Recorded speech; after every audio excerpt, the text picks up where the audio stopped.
Welcome to Tech at Lunch, the podcast that satisfies your hunger for all things tech while you enjoy your midday meal. So grab your sandwich, tune in, and let's dig in. Hello, I'm Nick, Hey, I'm John. and this week we're gonna kind of go back in time. And first, I'll apologize for us not having an episode last week. We all got kind of busy with life and hmm everything going on, so we kind of had to skip last week. Don't really like doing that too much, but hey, we gotta do what we gotta do. Um, so but this week we kind of wanted to go back in time a little bit, revisit some of our earlier episodes we did, and kind of look back on things. And one of those is getting into 3D printing. We always hear questions about how do I do it? How do I do it? How do I do it? Well, we've been doing it now for a good minute. And we kind of want to do a retrospective on that episode that we did back when, and we kind of want to tie it all back together. Um, and we kind of want to, if we had to do it again, what would we do? How far would we push it? And, also maybe what some of the gear we would probably either use or not use, now that we've seen um, things from a different angle, especially with, us going to Rapid last year and stuff like that opened up the door to a lot more conversation. Um, and, during this one, we'll probably put a little bit more of the engineering hat on a little bit, give you all a little bit, side of that too. But, our goal is to do a retrospective on getting into 3D printing and give y'all a holistic approach on getting into it. So, with that, I know I said a lot. What are you thinking? Yeah. I mean, I could take that in a few different ways, to be honest with you, as far as Swing kind of away. like a retrospective. I mean, the first thing, of course, like everybody, you always kind of fantasize about situations, saying, well, if I could do it again, knowing what I know now. I think that's one point of view, and I think that's the point of view that I'm going to personally take. But you also could think about it as going and starting over again, and trying to tailor my learning path, if you could say so. You know how you tinkered or gained knowledge with it. I think that's a second tree that I would like to also touch on at points, but I'm gonna focus more on knowing what I know now, going back and starting again. Um, I've actually looked at a few things of when I first started 3D printing. I did take I wouldn't say a crazy amount of notes. I mean, for some people who takes notes at their house, not a lot of people are just sitting here like jotting down notes about stuff, right? So I have little notebooks here and there, and I have a whole bunch of stuff of when I first started printing that I was like, what about this? And what about this? And what about this? And I was honestly just throwing a lot of stuff at the wall. Hmm.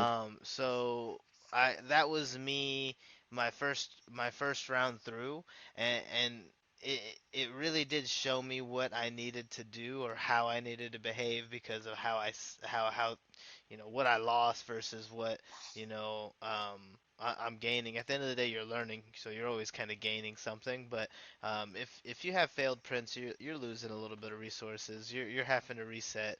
You're going through some lost time, and then if you don't do the maintenance right when you remove some clogs or things like that, results in issues with hot ends, nozzles, all that feeding extruders. When you tinker with stuff too much, you tend to give more points, like possible points of failure to it, because you're not making it as like every time you unscrew something and rescrew something, you degrade a little bit. So over time, those things kind of happen.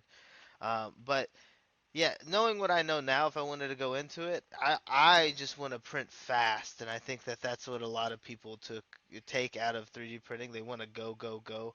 I want my model off the bed and moving and formed right and not artifacting or anything like that as fast as possible.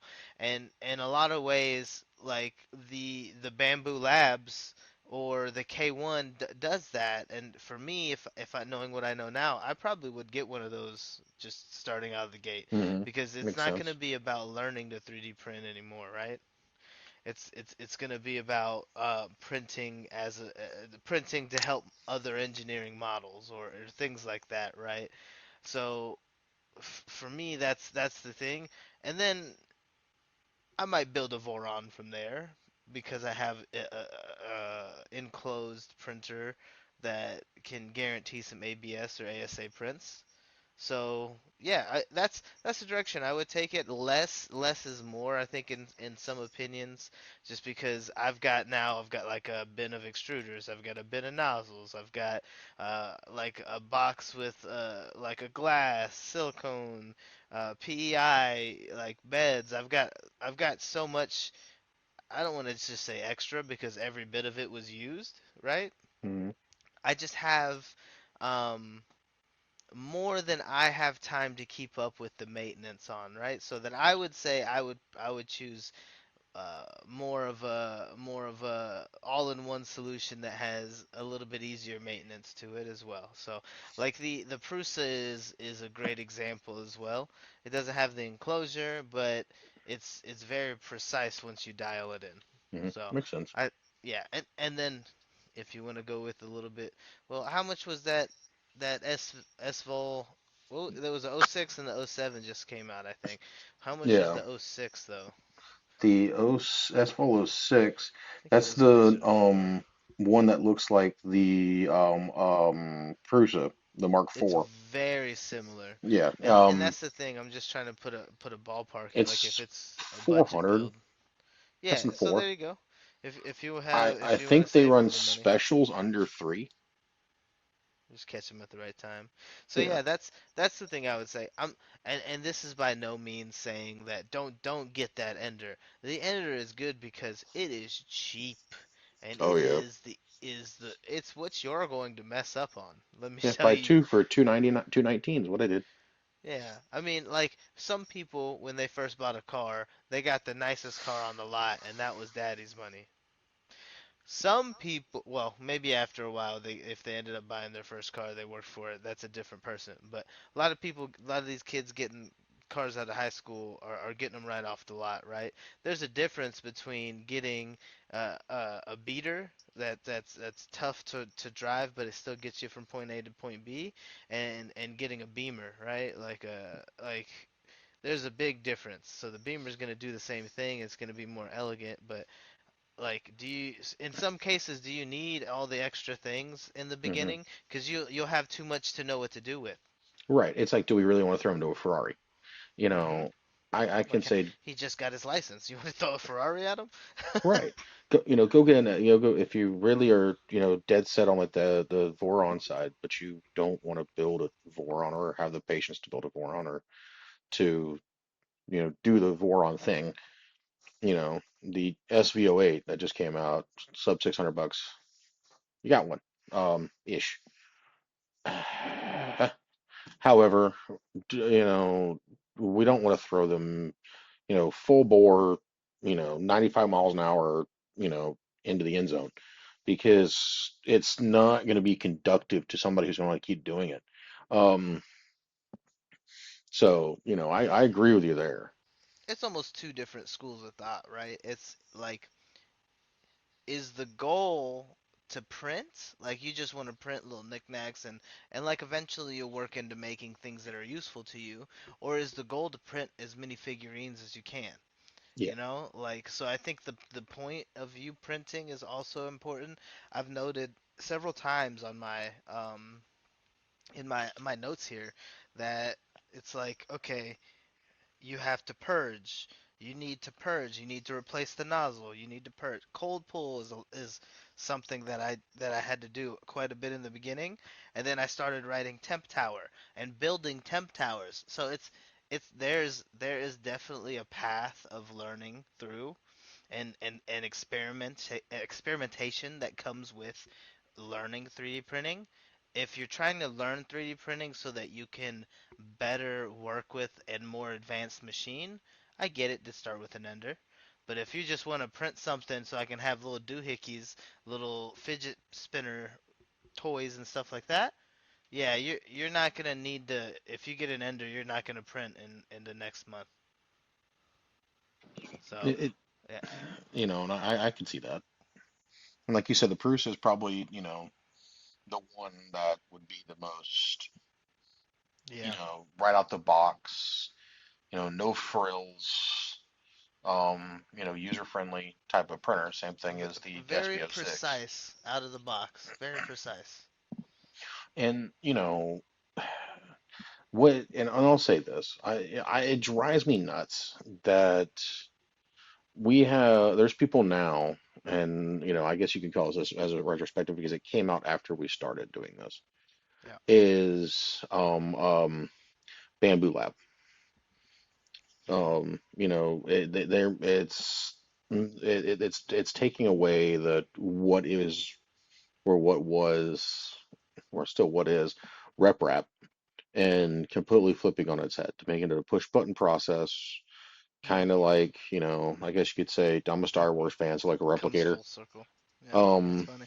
and it, it's one of those things of where um do we really want or do people really need to start at that level? It's like if I knew that I didn't want to learn squat about the hobby and I just wanted to go, go, go, go, then yeah, a bamboo lab would be fine. If I want to learn a little bit about the hobby and I want to, be involved with the hobby and I want to use it, business purposes and stuff like that, like you said, the K1, the Creality K1. Um, it's one of those things of where it's, hey, guess what? You have this everything you need right here, but you still have to tinker it. Just make it. Um, and you still have to learn about the community. You still have to be part of it, or at least try to be part of it, at least. Um, but then again, the other school of thought is, do you really need to start your entire print journey off with an enclosure that's going to make your learning process 5 times harder? Um, where you got to remember to open the door, run the doors open when running PLA instead of keeping the doors closed when running PLA. Do you need to print the extender on the top to move the gantry train out the way? Stuff you can learn there. Then it's the oh, what is it? The fact that if you go to the SBL 6 or the Prusa Mark 4, Mark 3, if you can find a Mark 3, um, the frills are gone, but the ease of use is there and the ability to learn the um the process is there. And I'll say this, if you go that route, the best source of knowledge besides us for, that type of stuff is go look at the Prusa wiki, I think it is, where they're knowledge articles. Yeah, there's also all 3D Yeah. 3DP, I think. But there's there's a lot of knowledge base to learn a lot of this stuff. I mean, it's definitely not. I mean, well, I would say people definitely learn differently. For me, it's much better to do than it is to just listen to or watch or read about. I think you should read about it because I think experiencing it in more than one way is the best way to cement knowledge. But but yeah, getting after it and giving it a try is what I'd say would get you the most experience. And honestly, at this point, I think that once you gather enough knowledge, you start learning how to quickly level. Okay, how do I code in now? It becomes how do I code in something? You can step like for me, knowing what I know now, if I started again, I would definitely go straight to Clipper and not mess around with Octoprint or not mess around with Marlin and all those things. It is funny how it comes full circle, but like it would very much so become more of a software um firmware kind of building mindset for me, so tinkering in a different type of sense. And I think that's where it would kind of grow to be. okay, how do I start to automate some things? How do I start to connect it to some sensors and stuff like that? Things like that, and I think that that's something like for me, I want to do soon enough. I want to do a garage door opener or a garage door sensor, and I want to be able to 3D print the pieces and casings it comes out of. So that for me is something that like if I was struggling with building or tinkering with the printer, I would never even get to this that point, right?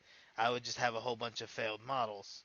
But if I, as opposed to having a system that I don't have to worry about as much to run, it would just be much easier to take off and kind of learn. So I think yes, the some of these things I would still do. Like I would still look at some temp towers for filaments because that's taught me that filament has taught me not all brands are made the same, not all mixtures are the same plastics. Even they say ABS, they may be ABS, but not all of it's made the same. Things like that. So like honestly, even resin printing, like would I even touch resin printing? Yes, honestly, I would have started at resin printing most likely because of how precise it is and the things that I needed were just I just thought of printing as oh I could make something out of nothing. So I would have gotten a tiny possibly a tiny uh, SLA printer, DLP printer, just for the tabletop, as opposed to the big one that I got. Well, relatively big. I guess it would be more medium sized. So I also have, honestly, it's funny. I also have like notes on resin printing and things like that. Like I had questions on both sides and wanted to compare the retraction speeds of the linear rail that the resin printer uses and the retraction like uh, speed of the like Core XY or just standard Cartesian systems too. So like knowing what I know now, if I went back, those would be some of the things that I would if money wasn't a problem, I still would get a tiny resin printer and most likely a big, large scale, um, um, like K1 or something like that. I think it's funny though that we still haven't tried the Delta, so I think that that should be like an asterisk. Like maybe we would get a Delta if we started. Let's try not talking ourselves into it. Yeah, maybe we Uh, would get a no. Delta printer. I don't I know. think we're halfway to that point. We've tried everything else. I Yeah, yeah. think if you think about it, between the two of us, we own every single type of printer there is. Um, or at least, the control systems at least. We can't get the industrial ones, so we're not gonna count those. Yeah, yeah, So I yeah. can't. Mainly because the house power won't support it. Yeah, I don't have. Yeah, I can't pay the three-phase powered bill. Even though, even though I just saw something the other day that they are releasing a desktop metal 3D printer to the market. It's either a desktop 3D printer or it's just going to be like an it's a SLS printer. Okay. Um, that's gonna be run on just regular 120, regular wall power. But it's the first time we're going to be able to print nylon with a laser and stuff like that just in your home. Um, so, but Yeah. don't go out starting one of those things. That's $3,500. If you're in a business doing this stuff and you have people coming in from a manufacturer showing you how to do this stuff, yeah, okay. However, try starting small before you decide to go completely to the deep end. I think that's like exactly where I would take it. Like, if I knew what I knew now, I wouldn't go too far, but like I would spend more money knowing that the quality was there, if that makes Hmm sense, right? So, yeah, I mean, It's probably like get an MMU.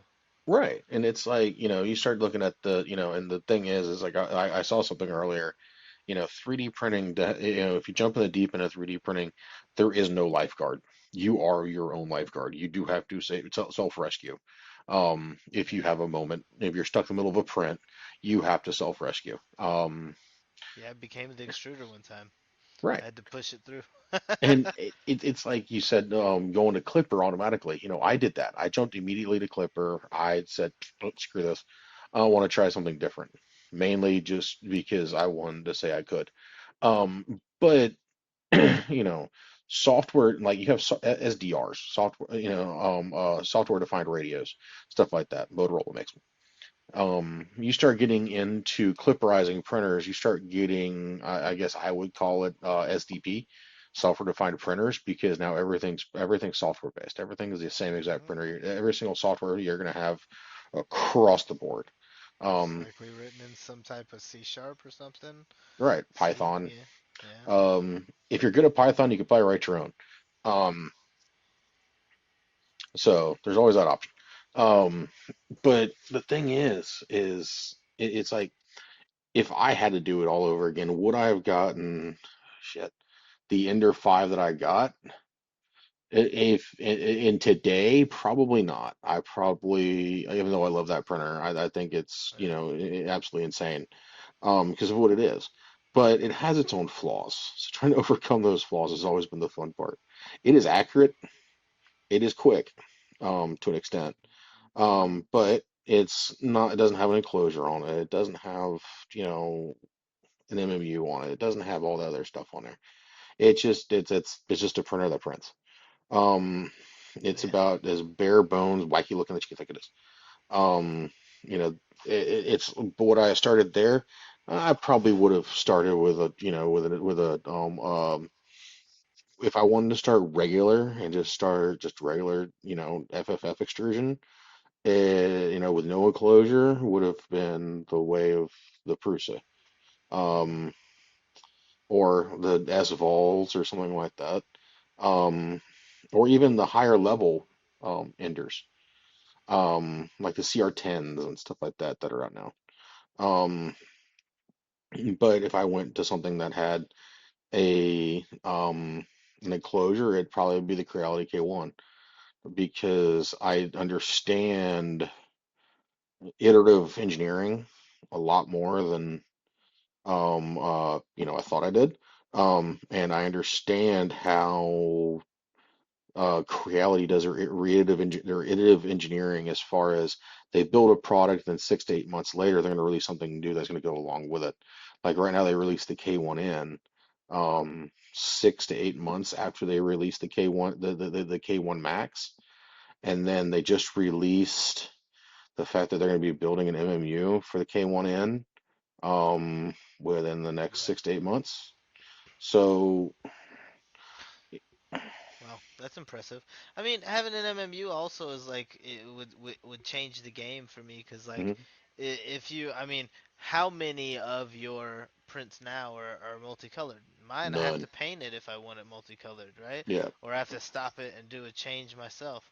But so at the end of the day, like I think it'll like we knowing what we know now would make a better experience for ourselves, better make better prints, and have uh, definitely access to like much more quality prints, Mhm. printing standards and things like that.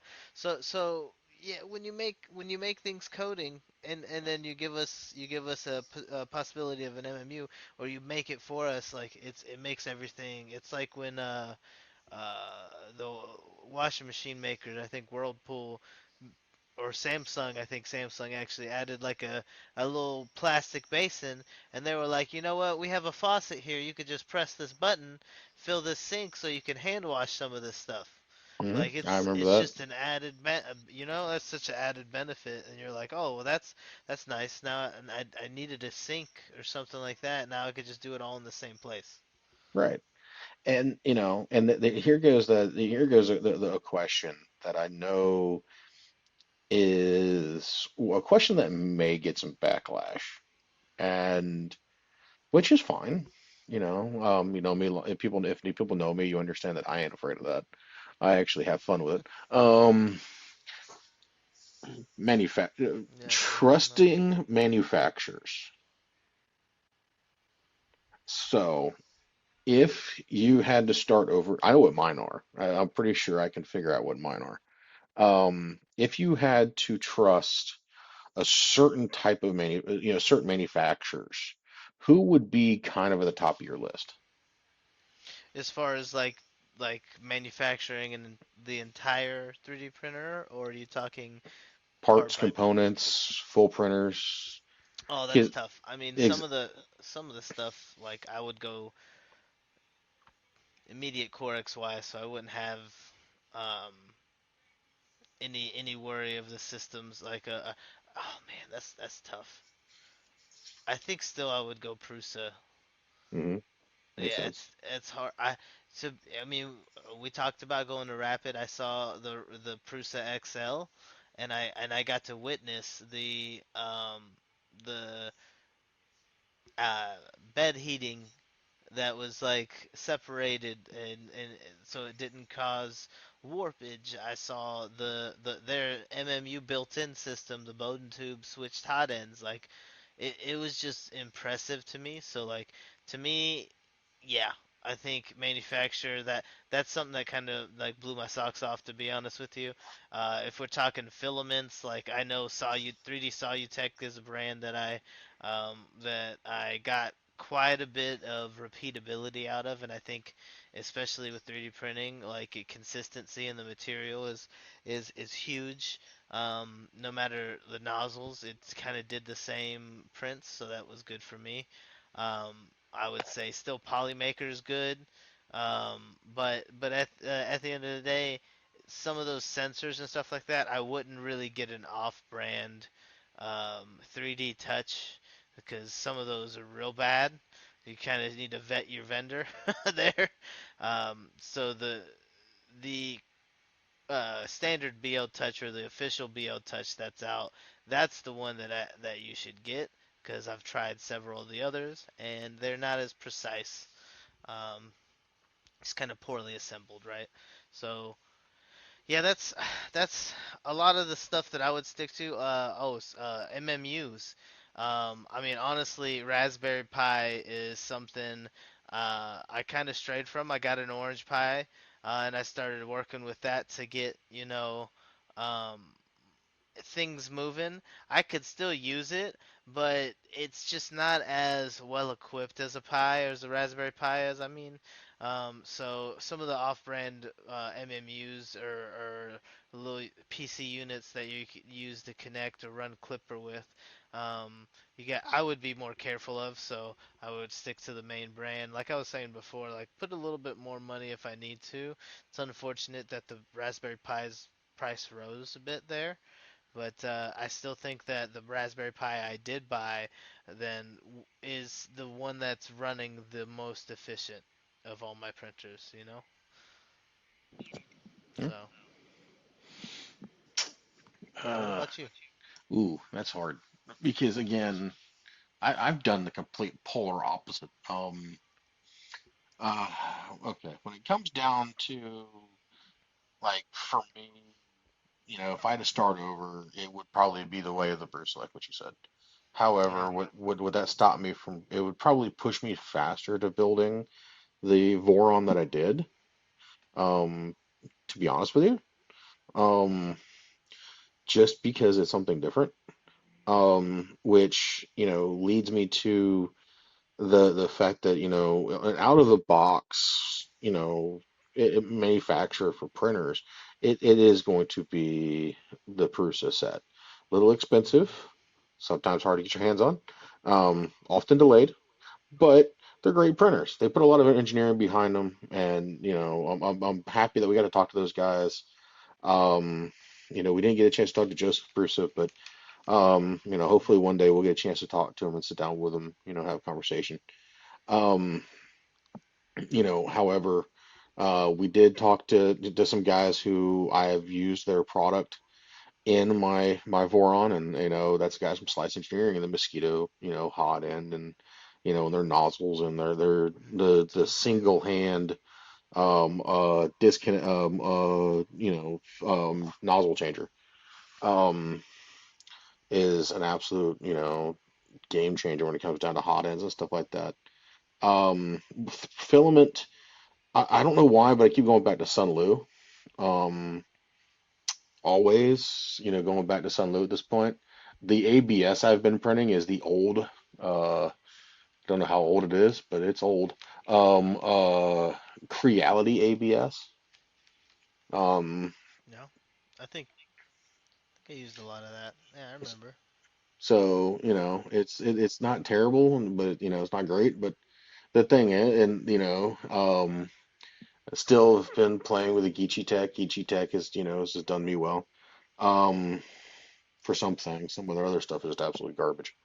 Um, and then of course, Big Tree Tech. You can't, not own a 3D printer and not go the route of the Big Tree Tech. You're talking, the Kraken. You're talking about some of those for these, bigger printers. Yeah, you're right. I didn't mention the SKR Yep, SKR, printer, SKR Mini. like V3 Mini. Yep, and Um, and then also their filament runout sensors are great. They tie it right into their boards. They're freaking they're workhorses. So it's kind of hit or miss about what it is to get and stuff like that. Motors you really can't bark too yeah, far up different trees that way because it's all gonna be the same nonsense anyways. yeah, all the same amount of like um, steps or things like that, because you're really getting the stepper motor. So, Yeah. um, but yeah, I mean, honestly, thinking about a lot of it, for me, like we definitely knew the question going into it, right? How much do you want to tinker? Hmm. Uh, the sad part was our answer to the question got us to get to the thing that makes us only tinker with the 3D printer. Right. So it Printing makes optional. sense. Yeah. So yeah, because like every single time it's hard just to do one change. I'm doing two changes, three changes. It's And pretty it's like, tough. and the one thing is, and I know it's another thing that kind of burns some people, but some people kind of really get into it, is the evolution of when we started to where we are now with nozzle technology. Mm. We went to the diamonds, we went to the titanium nozzles, we went to, what some people call the uncloggables, the high flow rate ones. Um, Like and sapphire, right, stuff like that. Yeah. self-cooling nozzles for that matter. And then also the evolution of, resins, that we've seen. Um, resins that can literally be boiled and not fall apart, or resins that can be used as a hammer. Yeah. Um, you make a good point. Some of those things, like, of course, slice engineering's hot end, things like that. These were all like inventions and creations of the company. But yeah, it just kind of makes a lot of sense because in the beginning you're really, I mean, making it with like a breadboard type. It's generic. It wasn't built for it. Over time, printers get more and more and more built with a purpose, right? And that's where you see these innovations because is it APM Labs, I believe it is. Mhm. They had the hot end that reheats the layer as it goes over print. So that's impressive as well. So uh, everything comes with time, and it makes sense, I guess, because Tree is one of the first companies that I know of that has MMUs like that. Slice Engineering has some of the best hot ends. I know they work with Bondtech and things like that for extruders, but dual gear extruder wasn't created until they knew the single gear was not that great. So Yeah. they also, developers and manufacturers, go through the same things that we went through, kind of on a bigger scale. Yeah, the thing is, like you said, the dual gear extruders. Dual gear extruders, we found out that the hard way when somebody decided they wanted to print with cooked spaghetti, Hmm. and TPU, um, which I still haven't even got around to doing yet. I haven't. Um, Yes, you're not missing much. but the thing is, we didn't realize that we needed to upgrade printers until you went to a different filament or until you wanted to try something funky. That's when people have, and this is why you see some people buy multiple printers because they have test rigs to test out the filament before they go throw it on the main rig and pray that everything works. Um, so, it's all about, consistency. But, the Right. thing is going back and, looking at everything, would I have invested more into the different nozzles so I didn't have to change my nozzle as much? Yeah, maybe. Um, Yep. you know, is it required? No. Is it required to do anything to a printer? Not really. It's just, creature comfort things at this point. I mean, there's minimums to get it to print, but like you can, I mean, there's so many things. Your print doesn't, like you said spaghetti earlier. I know you were joking, but like you can use spaghetti to extrude and make some I don't know some type of pasta dish out of. But at the end of the day, you can make your printer extrude that if you really wanted to get after that. You can make it like extrude out of syringes. So if you're trying to make cakes very precisely and you wanna have the frosting placed in a certain way. Hmm. You just have to have a certain number of tool heads for the colors, and you can switch back and forth between them. So it just enables so much. But if printing is the goal, I don't want to mess with the printer. I wanna print as many things as I possibly can.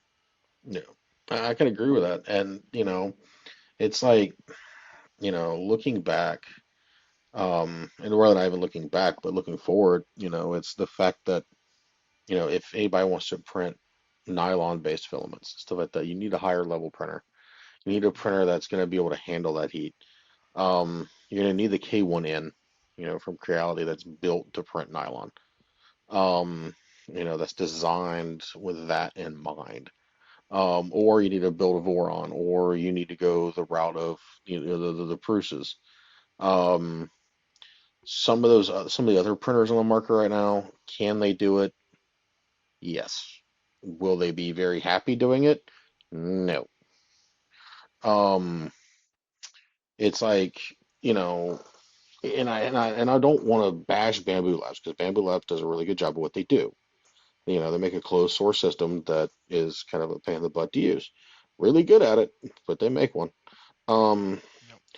but you can't use an engineering grade filaments in the MMU, so you can't have it sitting there just in case you want to use it later. Um, Yep. so, and the thing is most people buy 3D printers, especially if you use them for a company, to do engineering based, advanced manufacturing or stuff thereof. Um, rapid prototyping before they start sending things out. It's one of those things of where, um, if you're gonna, if you know what type of filament you're going to want to print, start with a printer that can print it. Yep. That's It true. it'll save you three purchases later. Yeah, your Ender's not going to print ABS. Well, it might print ABS out of the box, but it's ticking. Time is ticking. Like Yeah, everything is really like degrading more rapidly if you're printing at those higher temperatures, and your silicone bed. I don't know if it's going to be able to handle that. So I mean, it may work for a couple prints, but like it's going to degrade the quality rapidly between the prints. it is not going So to be happy. yeah, no, no, no, no, no, no. So yeah, that I mean, it makes sense. I mean, if you're doing currently in what we can do today, if you're printing, um, with MMU units, like ABS shouldn't be on the list there really. I mean, I guess it can be because ABS is about as expensive, so you can get the same amount of rolls. But you should be doing PETG PLA. PLA is probably going to be what most people are using for whatever figurines. And if you need something more durable, more rigid, you can do PETG. But like, unless you're buying like an out the MMU unit and filling it out, right? Hmm. It's hard. They're not in a vacuum, so some of these things are taking that moisture in the air, and it's yeah, it's not good for your printing consistency. So. It's hard to justify, certain things, as far as, is it hard to justify an MMU at the moment? Yeah. Um, Especially when, other ones are coming out and the availability to build your own using the carrot feeder kit from Voron is there. Um, Even though that's kind of a bigger pain in the butt that some people want to get involved with. Um, Yeah. it's like the one big point I think that I know we're gonna have to cross the bridge is slicers.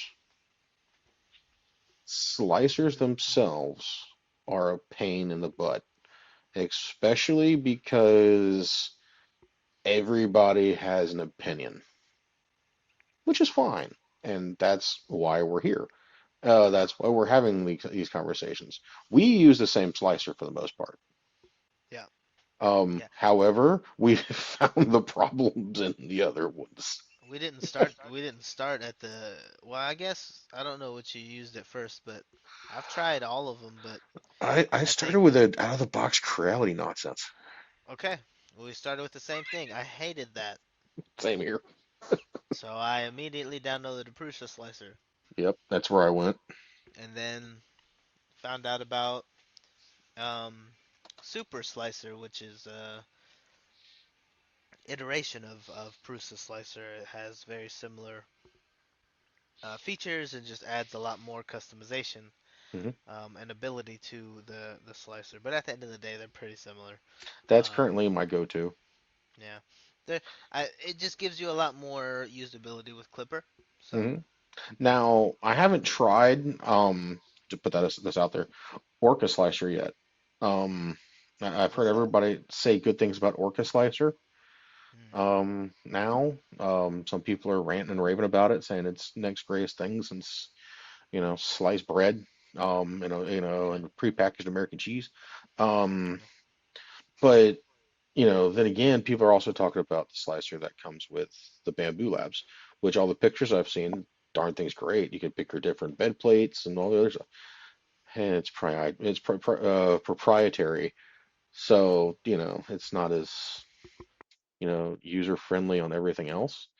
Um, and if we go back to the Creality thing that they came out with, this is before they did Creality Cloud. They just really started doing that. Um, and the thing is their slicer that they had out of the box that always came on the USB drive that they wanted everybody to download or everybody to install to use their printers was probably, I would say it was a waste of programming for the most part because of how hard it was to use at the beginning. I Yeah. know people who use it now and love it, um, which I still can't quite understand, but they love it. They said it's great. Will always use that slicer because they use a Corelli printer. But Yeah.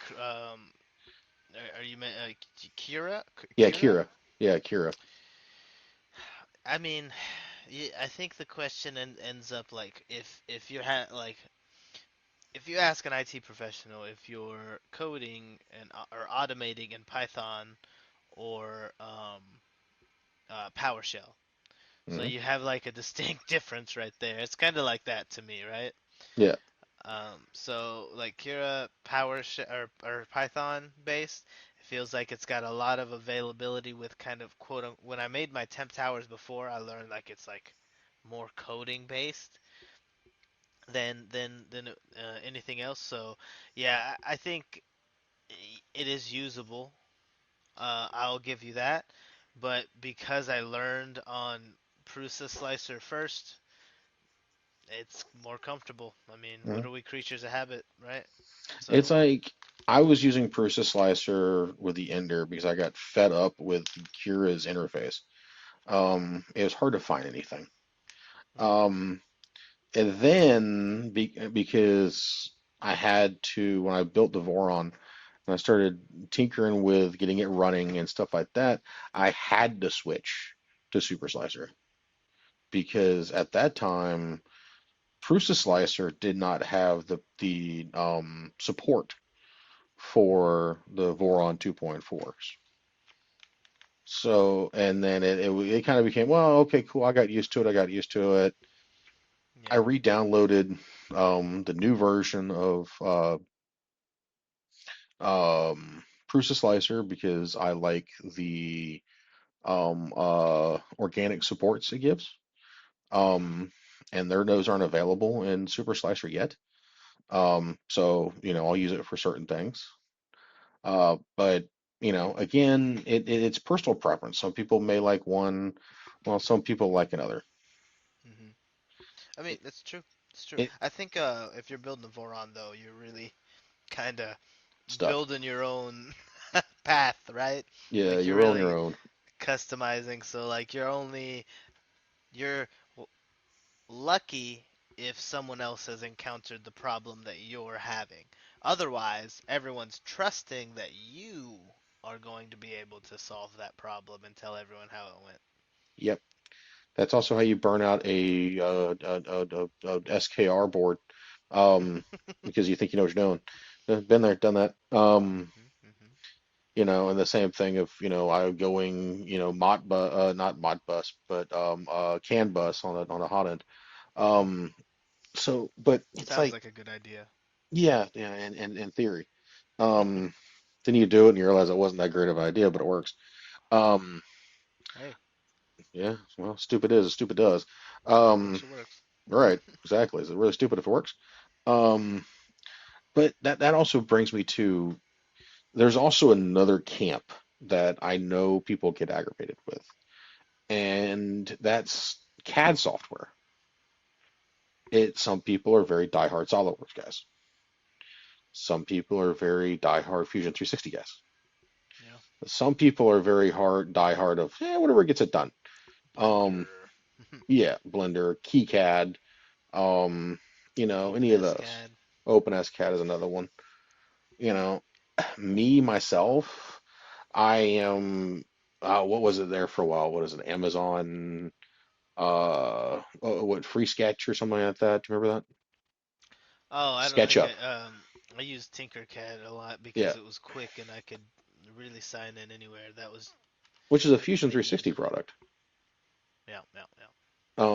But it was SketchUp. Back in the day with SketchUp, everybody played with SketchUp until, to try to figure out this whole, AutoCAD process back in the day. Um, like I am a diehard Fusion 360 guy. I like Fusion 360 because it's free. For what I need it for, you know.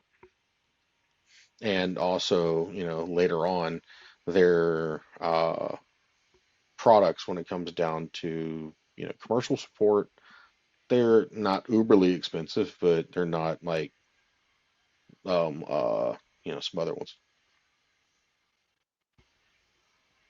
Yeah, it's hard to like go too deep into that side though because I still do need to learn a little bit more about the CAD stuff. So the software side for me really has grown from building the firmwares and those things, and kind of connecting how those sensors and IoT devices or things like work.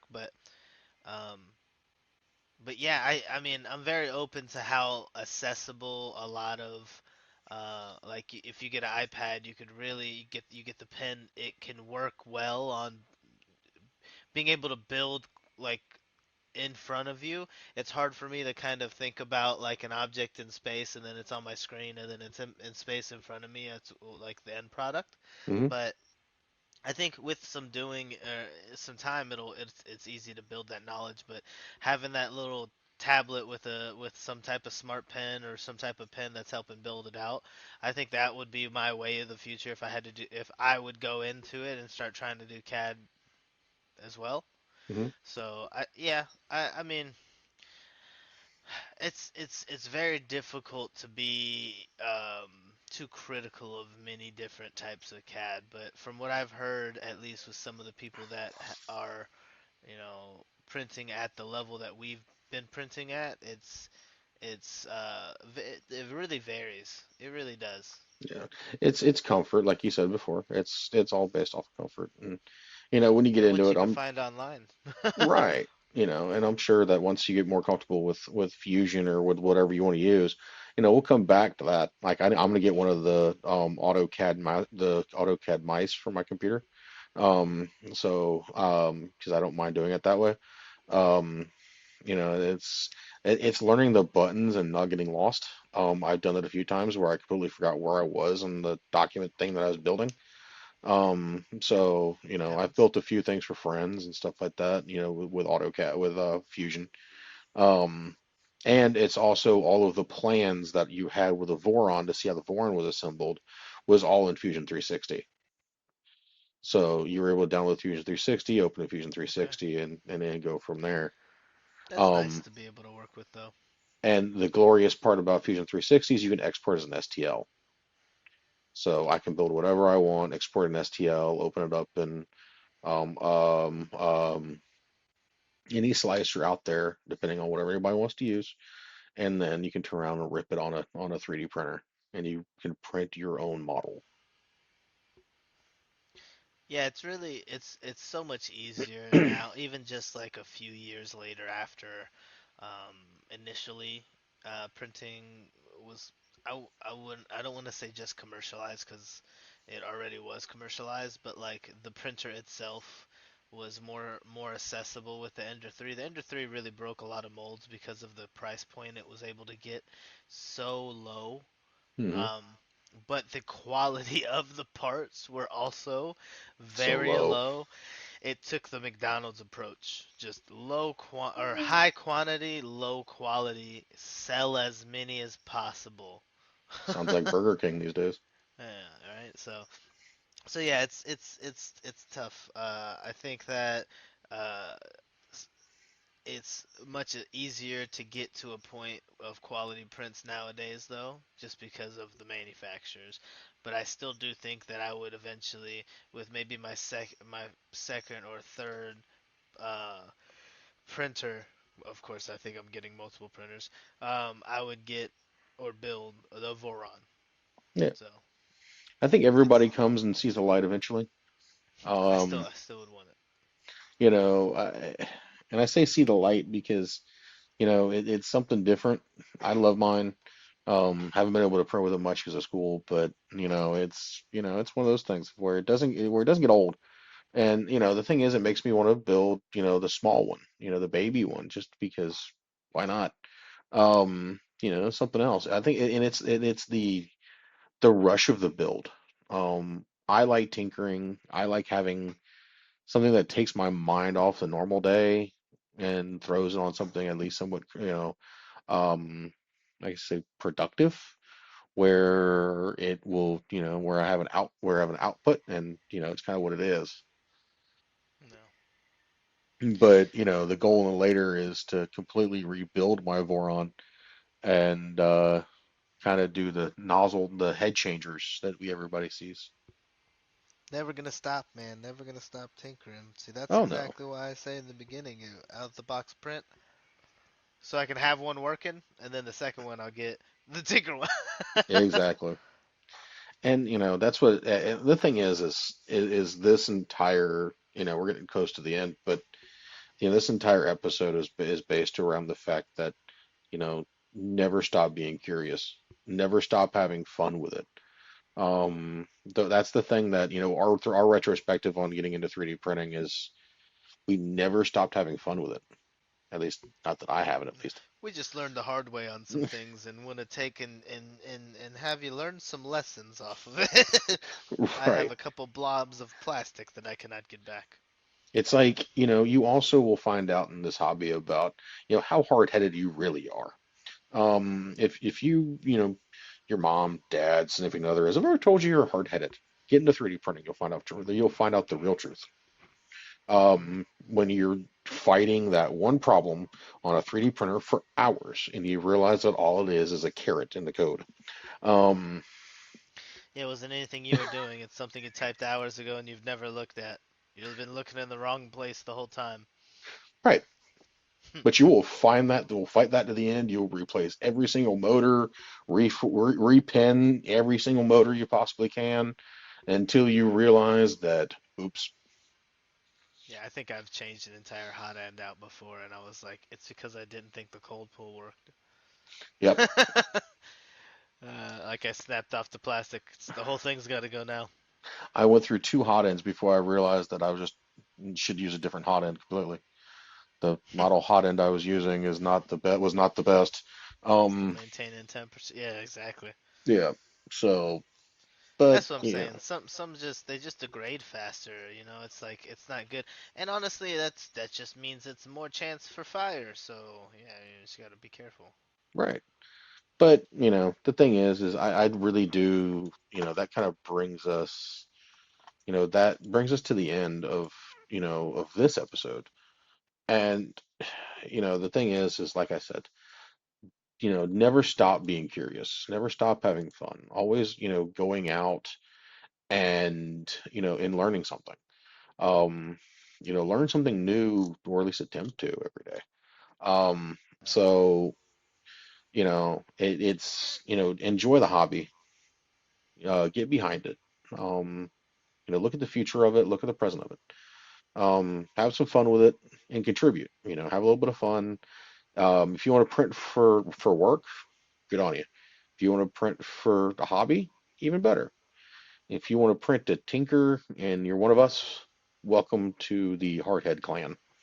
Um, Yep. and the big thing is learn something, have fun with it, share the hobby. And go out and check out some of our stuff that we got going on, Printed Heritage, and also the blog. There will be some stuff going up there next week for an event that's going on. I myself will be in Automate next week, so our episode that we will have next week will be I will be in Chicago, Illinois, at Automate. So we'll be talking about the Automate show next week. So, I want to say thank you to the 2,353 of you who've ever downloaded an episode, who've ever taken time to sit down and listen to us ramble about complete and utter nonsense on occasion.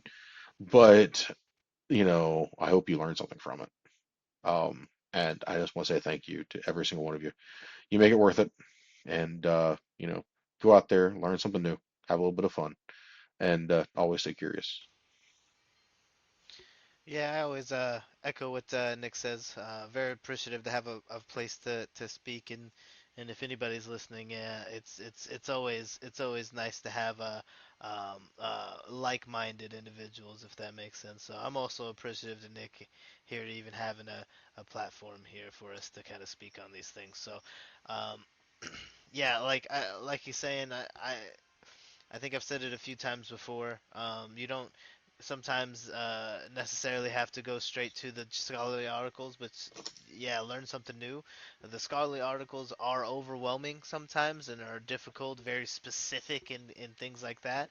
So maybe have something that you're kind of looking up on some type of place online and make sure to vet your sources so you can see a little bit of the world from a different perspective, right? So, if you have any ideas, if you want to get in touch with us, you know how to reach us. Check the website and all that, printed heritage, things like that. Um, yeah, next week's gonna be pretty interesting with Nick and at Automate. So I'm kind of curious what he's gonna see. So stay tuned and we'll find out. All right, y'all. Have a good one. That's all for this episode of Tech at Lunch. Thanks for tuning in and joining us for this tech-filled lunch break. We hope you enjoy the show, and don't forget to subscribe on all channels. And also, you can find us on YouTube under Vulcanar Technology Solutions. And join us for our next episode, which gets published every Wednesday at 8 a.m. All right, y'all. Have a good one. See you later.